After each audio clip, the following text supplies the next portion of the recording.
I'll be honest. Everything Everywhere All at Once had a trailer that made it look like it was a cheap alternative multiverse movie that was coming out a month before Doctor Strange 2. Many people tuned this movie out, but I had high hopes for this movie. It was directed by the Daniels, who also directed Swiss Army Man and the famously Turned Down for What music video. When I finished college work for the day, I took my mom with me to watch this movie. This is more than a multiverse movie. The movie synopsis states as the following. An aging Chinese immigrant is swept up in an insane adventure where she alone can save the world by exploring other universes connecting with the lives she could have led. This is basically the tip of the iceberg. It has so much stuff inside, I can easily make 3 videos about different topics, but you know what, disregard that because I want to be talking about 3 important topics, with the first one being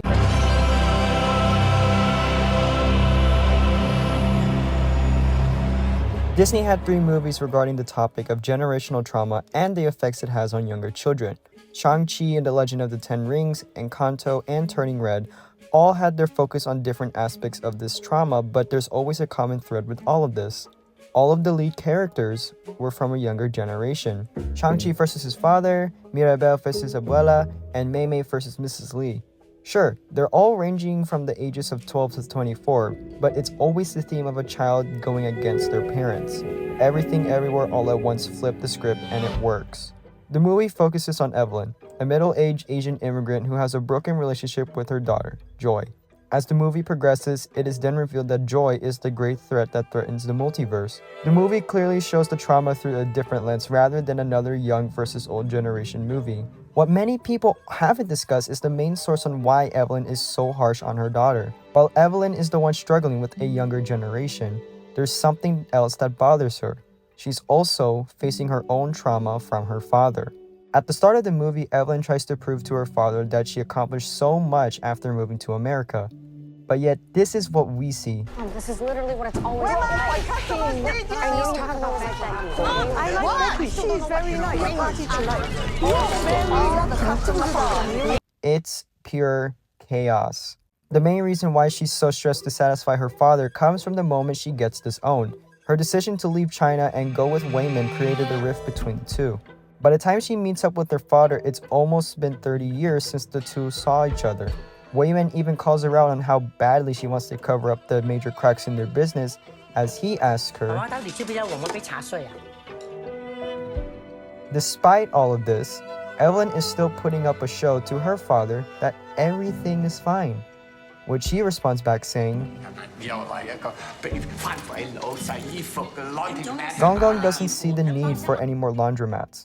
His disapproval is very clear as he states how much of a waste of time it is. He is not proud of Evelyn and the person she became. Let's jump to the climax of the movie.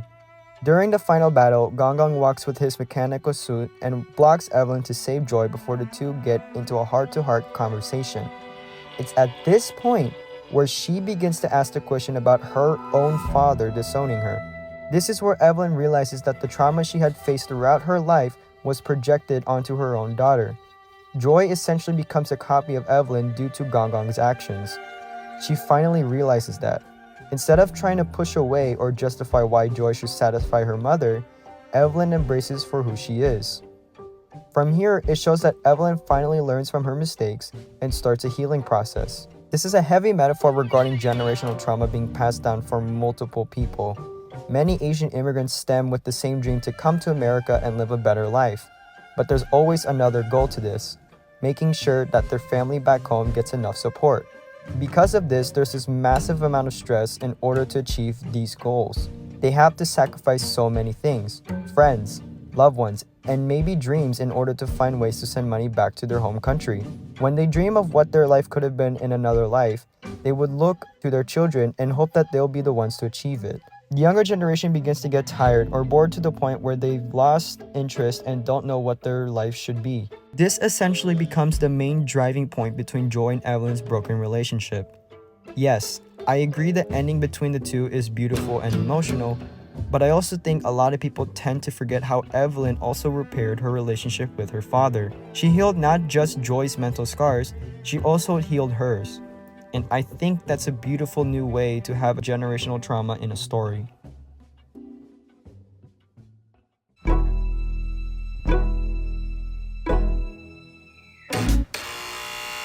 Movies always have a trio group like Harry, Ron or Hermione, Luke, Leia or Han, or the Charlie's Angels. This movie has their own golden trio, and that's the Wang family. Wayman, Joy, and Evelyn are fantastic, and I will argue these three are amazing examples of writing a female protagonist along with a strong supporting cast. Pop Culture Detective has an incredible video regarding how Wayman's character is not only a breath of fresh air, but it also breaks down the toxic masculinity mindset. To further expand on this, I want to highlight how the IRS Wayman is the one who is able to give his wife the final push to save their daughter. He's not a bumbling idiot, and people aren't calling him stupid or downplaying his emotions. So I'm an expert at controlling my anger because I do it infinitely more than you. Wayman's role plays an important part in the story and also makes Evelyn three-dimensional rather than two-dimensional. What the fuck? Alpha Wayman uses violence and would often neglect Evelyn if things don't go according to his plan. Let me try it again. But what makes IRS Wayman so special is how even though he's hurt, he still wants to make the world a better place. He even believes that it's his fault, making us the viewers pity for him even though it's not. Despite how vulnerable he looks, he is still a better man than what Alpha Wayman believes to be. His kindness awakens Evelyn, something that the screenplay even mentions during the In Another Life sequence.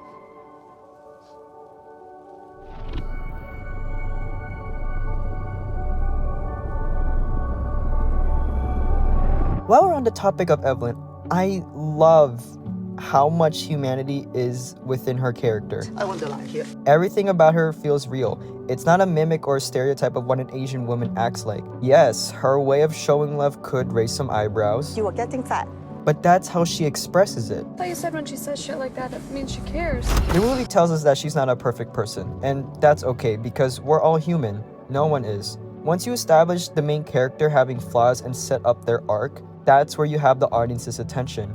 Michelle Yeoh discussed the script with the Daniels. It turns out that Evelyn's name was originally named Michelle.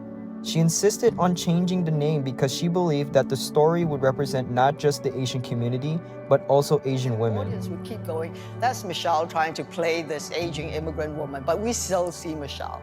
I have to allow Evelyn to have her own voice because there's so many Evelyns in the world. And they should get a chance to be seen and heard and to be a superhero. Within the first act of the movie, Evelyn is confused and doesn't know what she's doing. We see her be this damsel in distress until she learns how to verse jump, yet she still hasn't grasped the ropes yet. It nearly takes her to the end of part 1 where she fully masters the skill. We witness this progression along with her trial and error. So when we see her struggle to fight Deirdre, we can cheer for her once this finally happens.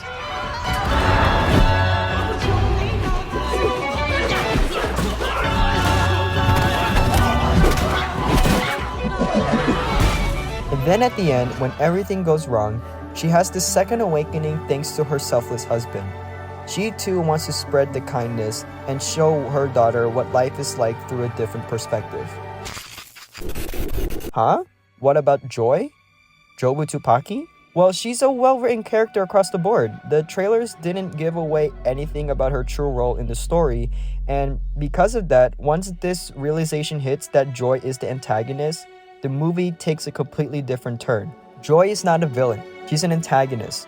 What makes her story so tragic is how her trauma caused her to become this great evil. As previously mentioned, Evelyn pushed Joy way too far to the point where her mind fractured and is experiencing the multiverse all at once. So, she created a bagel and put everything on it. Everything. The Alphaverse believed that it was a black hole to consume every atom in the multiverse, but we get this message instead. It was to destroy everything. It was to destroy myself. I wanted to see if I went in, could I finally escape? Like actually die. Our protagonist and antagonist don't fight. The only thing Joy wants from Evelyn is to understand her. The motive for this traumatized daughter is far better than wanting to ruin or kill her mother. She just wants someone by her side to help ease the pain. As previously mentioned, this generational trauma links the two in ways they didn't expect. But they come together in the end, and Evelyn loves her daughter regardless of who she is. A24 lists check marks on what modern Disney has been struggling with for almost a decade.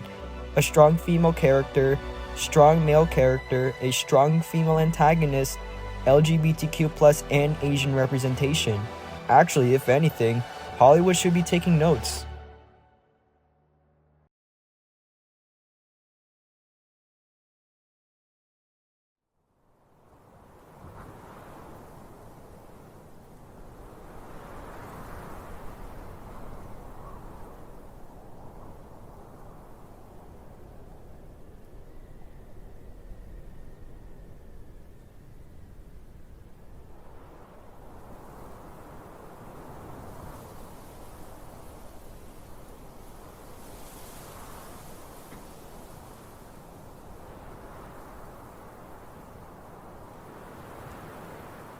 I can argue that this movie came out at a perfect time.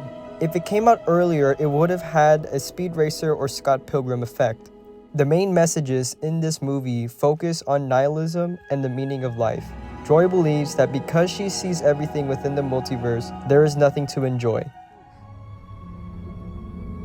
Nothing matters. And she's right. Nothing really matters. I've felt this way ever since lockdown started, and how everything since just feels like a blur of past and present. We're in a world that's constantly arguing or hurting each other. If there's no future for us, then why should we even care? Especially for Gen Z people like myself. This is where the googly eyes come into play, as it's a perfect antidote to Joy's nihilistic views. Waymond is the one responsible for placing all of these throughout the movie. It represents how we need to enjoy the little things in life. His message about kindness is a reminder how we need to treat each other. The start of COVID was hectic and violent. People almost lost their humanity for a couple of weeks, even months after. Waymond is telling the audience that kindness goes a long way, even if we're confused. Joy's symbol of life is this dark circle with a hole in the middle, looking like a bagel. However, once you revert that, you get this. It's a googly eye. This means the bagel and googly eye is the movie's version of the yin-yang symbol. Yin is the dark, evil, and feminine nature of the universe, while yang is a positive, bright, and masculine. Does that ring any bells? Joy believes that nothing matters in life and sees it in a negative way, whereas Waymond likes to enjoy living in the moment and spread kindness.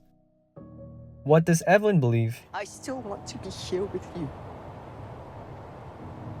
I will always